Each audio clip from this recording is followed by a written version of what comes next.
All right, it is time once again to talk about another movie. Because, well, what else do we talk about here? Really and truly, nothing. Just movies. I don't know. Maybe we'll change that one day. We'll see. But anyway, today I'm going to talk about a movie that's a little bit different from some of the other stuff I've talked about. I know I say that a lot, but I just try to do some different things every now and then. But I really enjoy this movie. This is probably going to be the first full moon and first Stuart Gordon movie, or it is the first full moon and first Stuart Gordon movie I'm talking about, and it is Castle Freak, if you guessed it just from me saying that. So this movie came out in 1995. It was produced by Charles Band, music by Richard Band. If you don't know who Charles Band is and Richard Band is, well, Charles Band is basically he's kind of like Roger Corman, and if you don't know who Roger Corman is, he basically wanted to take, I guess, low budget ideas and make big budget productions out of them. He wanted to make the movies that he wanted to see, and he's responsible for the producing Puppet Master, Demonic Toys, Ginger Dead Man, and even before that, that's just a few. The Full Moon has so many movies, but even before that, he started Empire Pictures, which produced Dolls, I believe Reanimator, several. Again, there's too many for me to even really get into right now, but shitload of movies. He has produced so much. And it's great. So this movie is kind of interesting just because Charles Band used to do this thing where he would supposedly, this is what I've heard, but where he would basically have someone create a poster for him, and with just a title and something interesting. I believe Dolls is the same. This happened with Dolls as well, but and then if somebody came along, for example with Dolls, Stuart Gordon came in and thought that was an interesting idea and wanted to make a film out of it. Same thing with Castle Freak. He thought it was an interesting poster, and basically Charles Band was like, well, it's got a castle and a freak, and other than that, you can tell any story that you want to. So I find that really interesting that that he did that. I'm a big fan of Charles Band. I'm a big fan of Stuart Gordon, anyway, let's just get into it. So, like I said, this movie came out in 95, I believe. This is just kind of a cheap DVD copy that's been around forever. It's full screen, so if that's not really your thing, then, there is a widescreen version of this. I think you can get on Full Moon's website, but I got this off eBay a while ago. Not bad. It's just real kind of simple. Works just fine, and like I said, it's full screen. But this movie has, like I said, directed by Stuart Gordon, who did Reanimator, Dolls, just to name, those are probably my two favorite, again, off the top of my head, and I'll talk about them a lot. We'll cover those eventually. But he directed this movie. It stars Jeffrey Combs, who was also of Reanimator, and Barbara Crampton, who is also from Reanimator and From Beyond. That's another really good one that we'll talk about one day. But this movie is basically about Jeffrey Combs and his wife, which is Barbara Crampton. They let me preface it. There is this old lady who basically lives in this castle, and there is a freak that lives inside of the castle. He's all deformed and gross, and he's chained up in the the basement of this castle, or the downstairs area, and she basically is taking care of him, and very shittily she beats the hell out of him and stuff, but she feeds him and basically keeps him alive, and she ends up passing away. Well, fast forward however long, and Jeffrey Combs and Barbara Crampton decide to move into the house with their daughter. I think her name's Rebecca, if I'm not mistaken.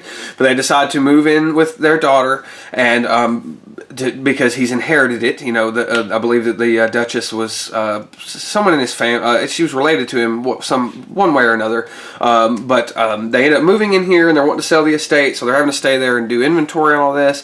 And Barbara Crampton and Jeffrey Combs's their relationship is kind of I guess volatile is the word. Like, they're not very, they don't sleep in the same bed. They don't stay in the same room. They don't have sex, nothing like that. And there's a reason for that, which, again, just watch the movie. I don't want to give too much away. And they have a daughter, like I said. Oh, I forgot to mention the daughter is blind. I forgot to mention that. But they basically move in here and kind of start moving around the castle, and you know, again, somehow or another, the castle freak, he ends up getting loose, and there's this whole thing where Jeffrey Combs ends up bringing a prostitute back to the castle, and he ends up killing her. The freak ends up killing her, and they all think Jeffrey Combs did it. So it basically just kind of starts to spiral from there. There's a really funny line. I love Jeffrey Combs. He's one of my favorite actors, but it's so funny. He's like, "I didn't murder her, I just fucked her." It's so funny just hearing him say that, and then he gets punched in the face by the police. But anyway, it takes place in, I believe, Romania. The castle set is beautiful. I think it's an actual, it is an actual castle, but it's gorgeous. I love the setting. Very, I say this all the time, very atmospheric, so there's a lot of, it's very dark, very creepy, very moody, a lot of stuff going on. It's very kind of wacky, in a way, like just, I don't really mean to say wacky, I guess just convoluted is the term I'm looking for, but just a wild movie. It's got really, really great special effects. All the effects look amazing. The makeup on the freak looks great too. I mean, he looks awesome. He's really creepy. Whenever he gets out, he kind of starts just kind of looming about the castle, and he's draped in this sheet, and he's just kind of hiding in the shadows, and very, very, very spooky movie. Definitely, it's one of those kind of late night movies to just kind of throw on, you're home alone, and very moody, so. Very interesting, like I said, great effects. There's not really, and I mean, I love Stuart Gordon's directing style. It very much feels that's the thing that's interesting about it is, I don't know if anybody else feels this way, but when I watch a full moon movie, I can spot them from a mile away. As soon as, which I mean, I know most of them anyway, but generally, as soon as you watch one and you kind of get into the premise, and they kind of things start happening, you're like, oh, this is a full moon movie. I can tell. This movie does feel like that, but not as much as something like Puppet Master again, or Demonic Toys, or Killjoy, or any of that. It's a lot more serious, a lot darker, and it very much feels more like a Stuart Gordon film versus a Full Moon film, which again, that's subjective, because I mean, I suppose you could say that Stuart Gordon, and I'm not even going to get into that, but again, that's kind of subjective, but that's just the way I feel. This is definitely, I don't know if I'd say it's my favorite full moon film, but it's pretty damn close. Like, it's up there, because it's definitely in the top 5. If I had maybe I'll do a video about that, my top 5 full moon films. But it's definitely up there. I love it. It's really good. I've watched it. I watched it yesterday, but again, I'm not. It's not super fresh in my mind. Even still, I've slept since then, as everybody says. But yeah, if I had to give it a rating, I'd probably give this, again, my ratings are going to be a little bit different than some, but I would definitely give it absolutely a 4 out of 5. I very much enjoy it. It's great. I mean, it just, the feeling and the atmosphere and the effects and the gore and the violence and just everything that's going on. And I will say one other thing about this movie is it does start out a little slow.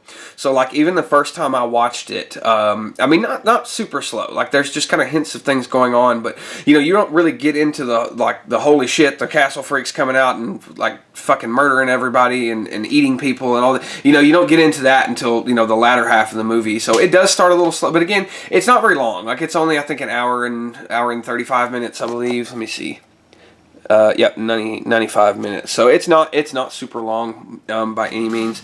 So again, like I said, it may start, a little kind of on the slower side, of a movie that called Castle Freak, but it definitely, the climax develops into something just amazing. I love the end half of this movie. Again, love the setting, love everything that's kind of going on in this movie. I highly recommend this, especially if you're a Stuart Gordon fan. Definitely check it out, and definitely if you're a Full Moon fan, definitely check this one out, because like I said, it's absolutely one of my favorites, if not my favorite. I don't want to, again, maybe I'll do a video on that one day, my favorite Full Moon features.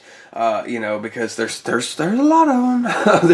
there is so many of them. You know, but probably not even that I could cover in one video. But we'll cross that bridge when we come to it. But anyway, definitely check this one out. 4 out of 5. That is Castle Freak, directed by Stuart Gordon, and I hope you enjoy.